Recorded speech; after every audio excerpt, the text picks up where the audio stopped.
Alright, I'm going to show you how to do this when you actually make a ring of crochet and then pick up stitches in it. I really like this one lately. I've used it on my last two projects. So you just make a loop like before, and I've just wrapped it around an extra time.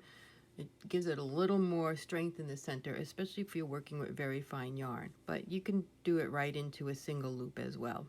Okay, so I've got my loop, and now I'm just going to crochet into it. First stitch, I just pull that up and then pull the yarn through it with the crochet hook. Now it's kind of locked in place. Okay, and I'm going to do one more chain because I'm going to do a double crochet ring. So now I'm going to make a bunch of double crochets all the way around, and we need 9 stitches for our pattern. So a double crochet is around the hook, in the hole, pull up the yarn. Now we have 3 loops on the hook, so we're going to pull the yarn through 2 loops, and then we're going to pull the yarn through 2 loops. You do that twice, that's why it's called double crochet in American crochet terms anyway. Alright, so yarn over the hook, pull up a loop, and then through 2, through 2. Now I'm going to keep going till I have 9 of these, and then I'll come back and show you how to make this into the center of your shawl. Okay, here I am with my 9 double crochets, and you see it wants to kind of stand up, but that's okay, because what I'm going to do is I'm going to take my little tail from the beginning and I'm going to yank on it, and that's going to pull the center together. See, it makes a nice little center together. I have 1 loop still on the hook, and I want to join it to the beginning of the ring. So I'm going to go under the chain stitch from the beginning, or where I first started, go under 2 strands, pull up the yarn, and pull it right through on the hook.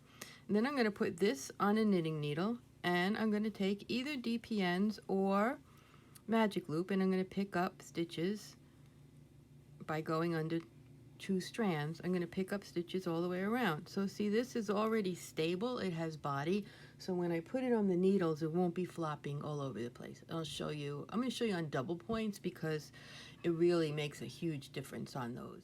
Okay, so I've transferred my 1 loop onto the double point, and now I'm just going to look for these chains like 2 strands along the edge, and I'm just going to pick up and knit. So 1, 2, 3. So I need 9 stitches. I'm going to change needles now. 4. Whoops. If you find it difficult, like I just got my yarn cord, you can pull 1, 2, 3 stitches up with the crochet hook, and then take the hook out and put a needle in them. So if you have difficulty picking them up with the knitting needle, that's okay. 1, whoops, I want to go to another needle because I want to have this on 3 needles to work. And then if you have extra stitches for some reason, you can skip one here and there. And if you need an extra one, you can pick up under 2 strands and then go back to the same stitch and pick up under just the back strand to add an extra stitch. But anyway, there we go. I've got 9 stitches. And see how it stays in place when I move it around. My needles don't get all twisted the way they do if you start with a long tail cast on or something.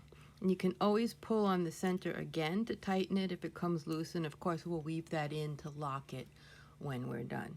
So that's my new favorite, and we just start knitting. You can skip the first knit 1 row here because you have basically that much fabric from the double crochet stitches, so you can go right to the first increase round and you'll have 18 stitches after you do that.